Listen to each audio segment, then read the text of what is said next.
This is Visiblepreneur, the podcast that promotes and grows your business. From local, here in St. Charles County, to around the globe. Attract more customers to your business. And here's your host, the Isaiah Bentley. All right, everyone, welcome to Visiblepreneur. As you know, back with another nice one as always. So I do have to apologize. I've been down for a little bit, sick-wise. But now I'm back and strong and getting the episodes and people lined up to come on again. So before we go into this gentleman here, let's give a quick thank you to our two sponsors. So the first one, if you notice that the intro is no longer the same, that one is by Janet Rummy Martin. Her business is Aspire to Inspire, bringing out the leader within you. How cool is that? And she also does a few other different things too. So like she has a radio personality. She does voiceovers, and I will put the link in the website right here on the video and in the description below, so you'll be able to find out more about her and be sure to check out her podcast. Second sponsor is The Sound Frequency, providing audiovisual services for events. So if you need speakers, microphones, projector lighting, whatever you'd like to do with that special occasion, wedding day, party, corporate event, speaking engagement, you name it, The Sound Frequency is there. So check out thesoundfrequency.com. So with that being said, let's get into our guest, which I haven't been doing this in a while, but our first guest here is Saroma with Be the Light Foundation. So for those that can actually see my shirt, Be the Light. So he's going to be our very first non-for-profit organization on here. He's going to talk about how he got started into this, what is the mission, where is he going to go with this. So Sarome, thanks for being on Visiblepreneur. Well, thanks for having me, man. I mean, I am extremely excited about being here. Great day, great, beautiful day, definitely a blessed day. And you invited me to be on your show. It's just been phenomenal. This is my first podcast. Hopefully won't be my last, but I can't think of anybody better to start with than you. So thank you very much. It's a pleasure to be here. Oh, yeah, absolutely. Great having you. So tell us more. How did you get started in Be the Light Foundation? Okay, well, hopefully we got enough time to tell this story. I'm just kidding. So what we have here is I am a cancer survivor myself. My wife passed away in February of this year from liver cancer. Sorry to hear that. Thank you, man. Appreciate it. And before she passed away, one of the things we noticed in our family budget, and we realized that it really didn't have anything to do with your overall income or what kind of insurance that you have. What we realized is a huge, huge hit to our out-of-pocket cost. It may not seem that much, but $20 here, $30 here. The big one is by far gas. When you live in O'Fallon, Missouri, like I do, basically you're burning a quarter of a tank of gas every time you go to the doctors and back. And I don't even live what's considered outside of town. I live what's been considered the suburbs. And it's a quarter of a tank of gas to go to downtown St. Louis and back. So those things really add up. And the first thing they chop into is your discretionary dollars, basically what you call your fund money. It'll chip that away. And then all of a sudden it puts you in a position for that ultimate question. Do I go to work or do I go to my appointment? Do I go to work or do I sit with somebody dealing with cancer? On the average person the average cancer person being treated for cancer, will lose 22 work days a year. That's a lot of money. That's a lot of money to lose. Wow. So one thing my wife used to always say is be the light in somebody's life. Make that, whether you're someone who is dealing with cancer treatment or you're very, very close to someone who just went through it, we know that your out-of-pocket costs are extreme. So by her telling us to be the light, she would tell us to make someone's life, just be shining in someone's life to get them over that hump. That's what Be the Light is all about. What I did not know is just how common this situation is and how prevalent it is. So there's a lot of people out there that need our help, and that's what we do. Oh, wow. That's very interesting. So you don't just do it like for, like going back kind of like to the cancer, like you don't just do it for that, but you do it to help people with, can I say, and correct me if I'm wrong, general illnesses. Am I right? No, we're just cancer. Oh, just cancer. But Okay. any type of cancer, which I find amazing. Saying cancer is basically, like you said, it's like saying general, because cancer has become such a prevalent. Other thing from melanoma, all the way through the things that you can't even pronounce, leukemia, things of that nature. It is extremely prevalent, but the out-of-pocket costs are the same. You still got to get to those appointments twice a week. You still got to go through chemo if that's your level of treatment. It totally rearranges your family schedule. So now you're eating out more, which means those costs are going up. So even though the actual name of the illness varies, I've had patients with breast cancer, I've had patients with melanoma across the board. The end result is still the same. I can't pay my electric bill. I can't pay my gas bill. I don't have money for my car. My tires are worn out. Things of that nature. It pretty much crosses all borders, all areas. If I may, I've had a client. I've got a client in Hawaii. I've got a client in upstate Wisconsin, upstate New York.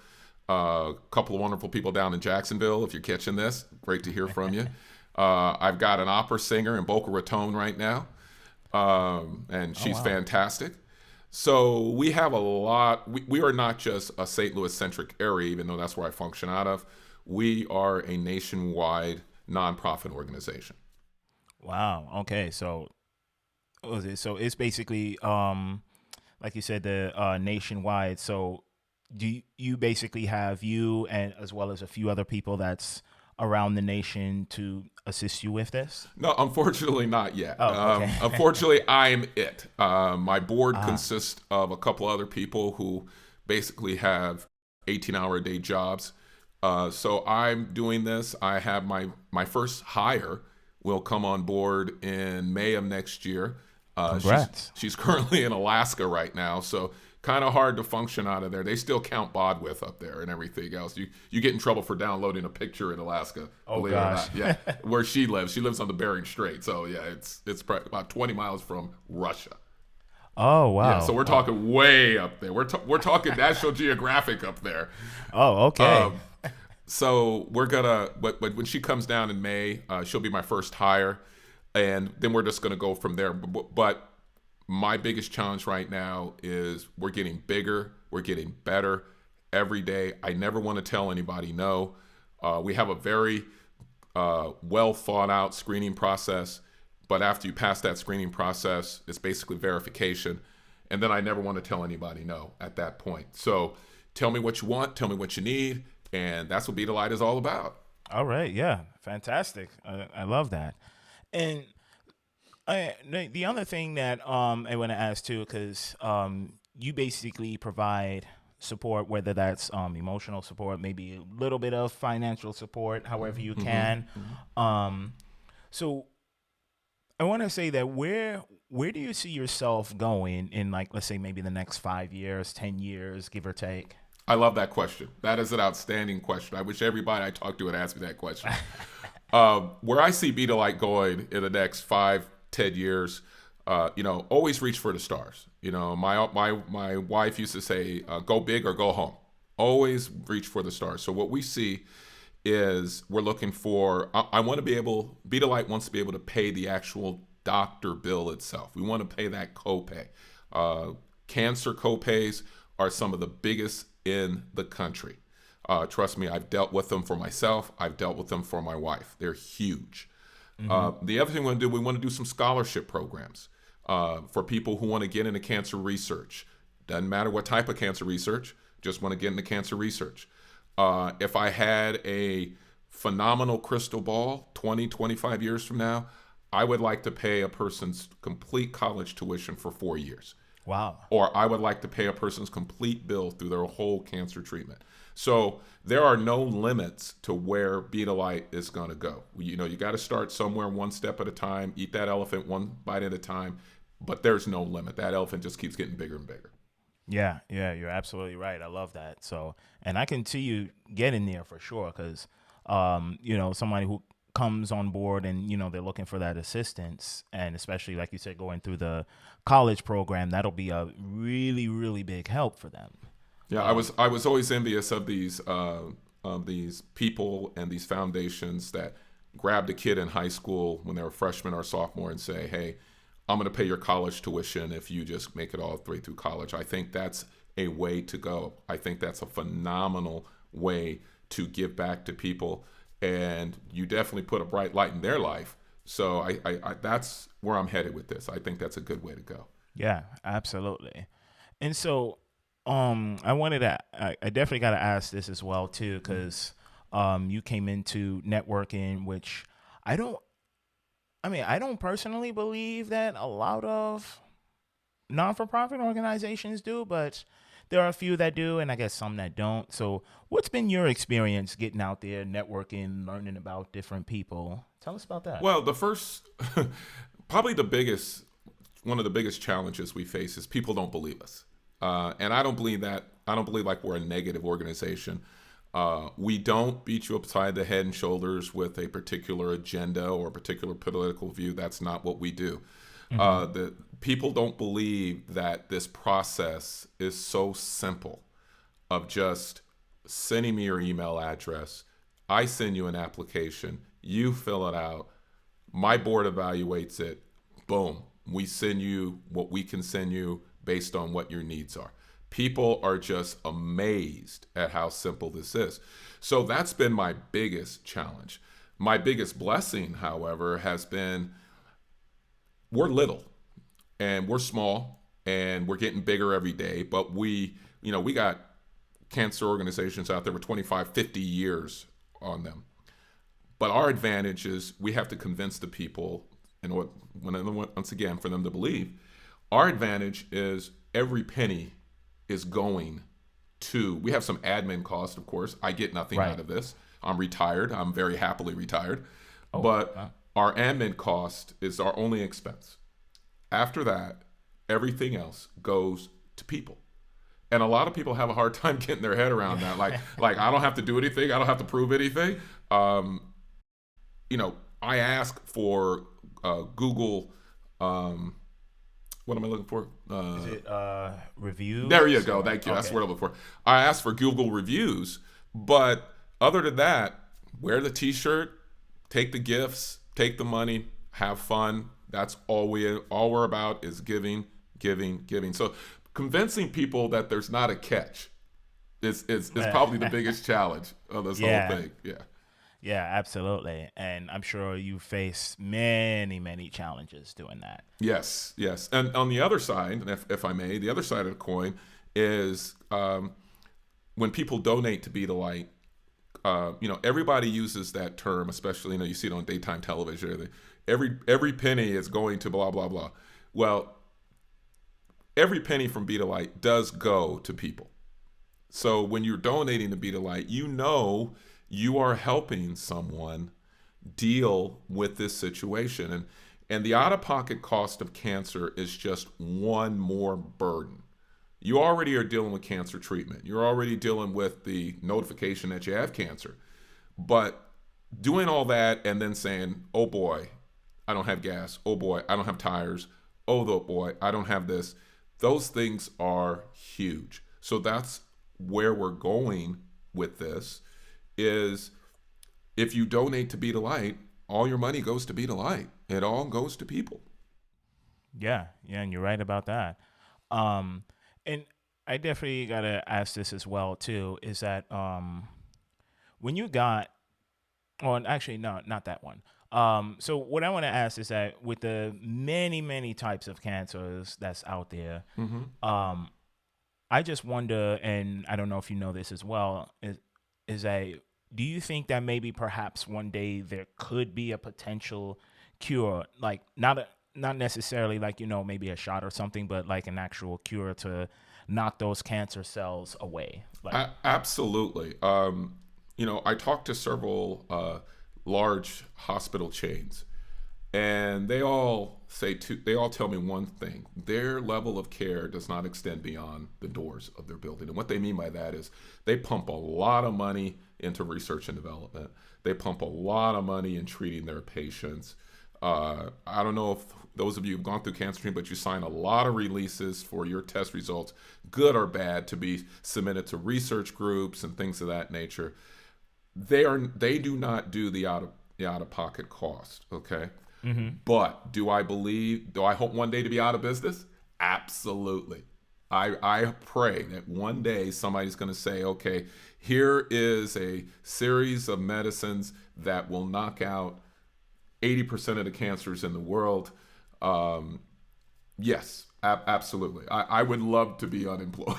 Absolutely. Because cancer is a nasty, nasty beast. And I would love to be unemployed. No question about it. No doubt about it. Yes. Yeah, absolutely. And what has it been like for family support? Do they also support your vision in where Be the Light is going to go one day?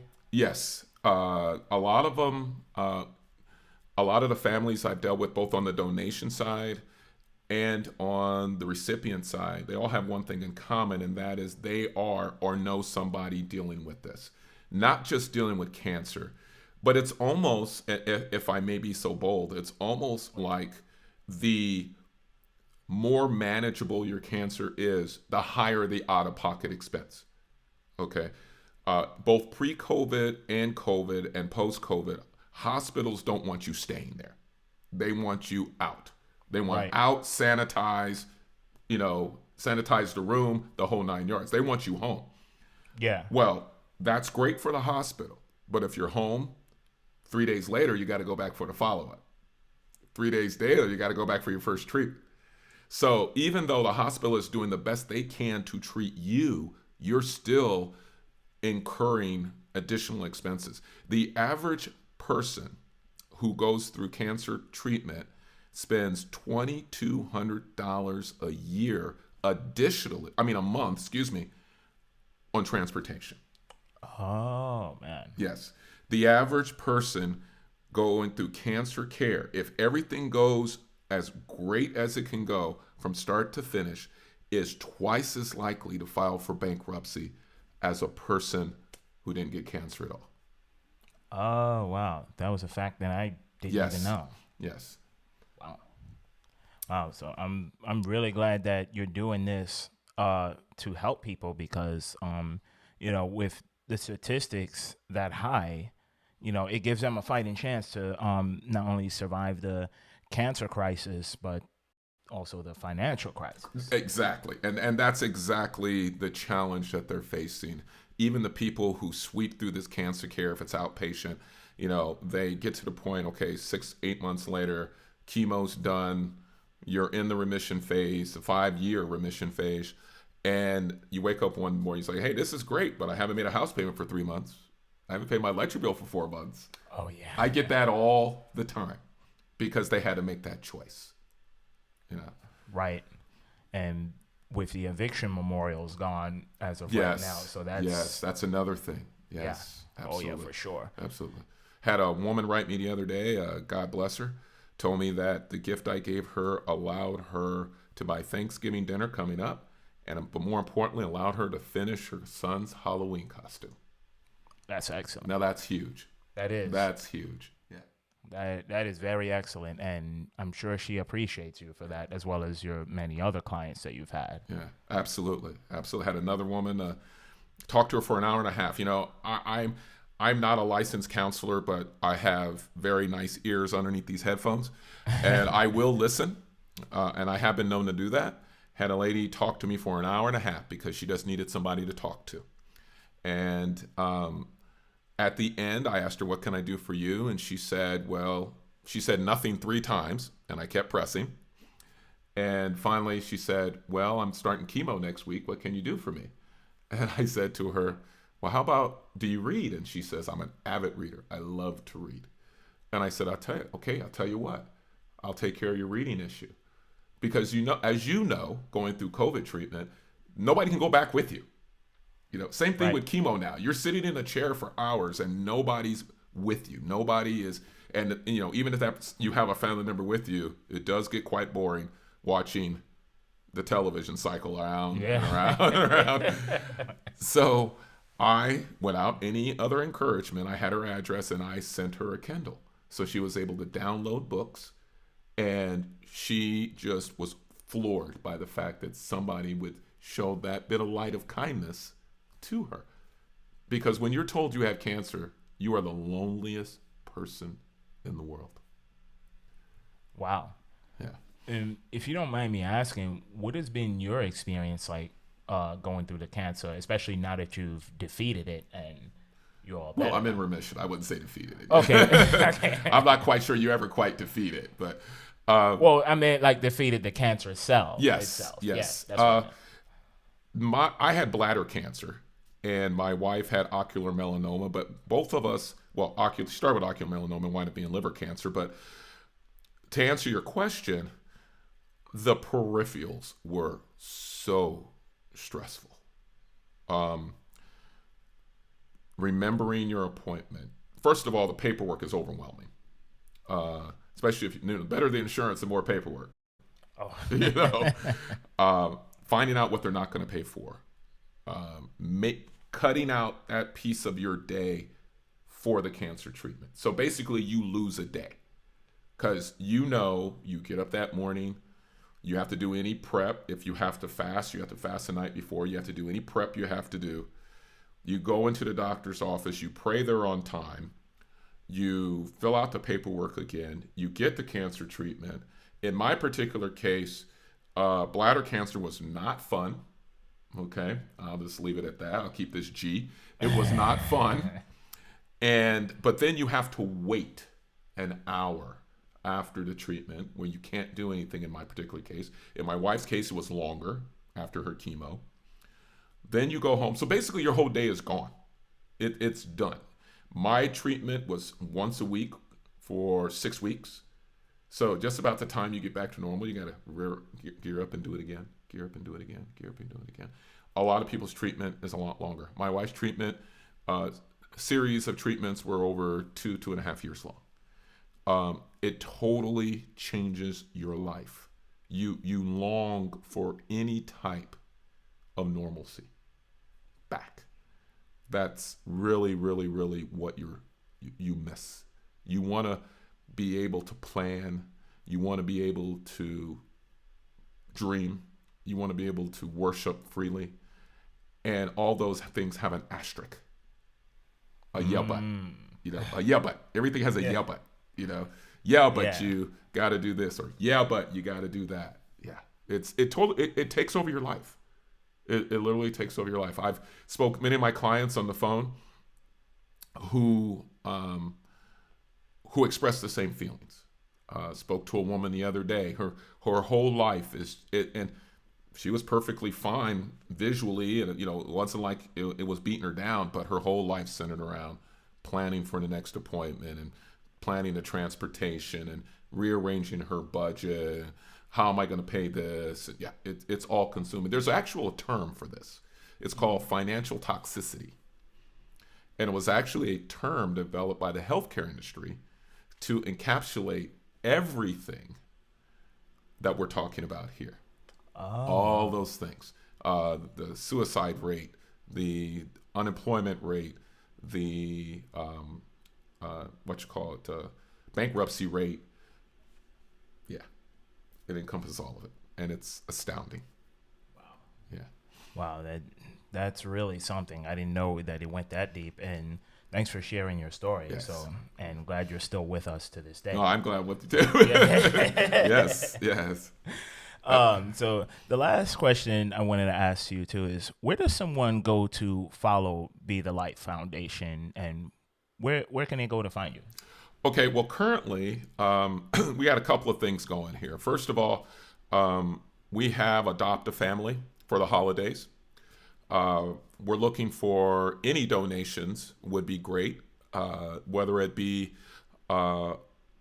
Financially or donation in kind is great. Financial, of course, helps, gives you more flexibility. The easiest way to do that is go to our website, bethelightIndarkness.com. Just like it sounds, bethelightIndarkness.com. Click on donate. You can donate, and then in the comments, just simply hit adopt a family. If you want to do the whole $500 to adopt a family in one shot, like small businesses, same way.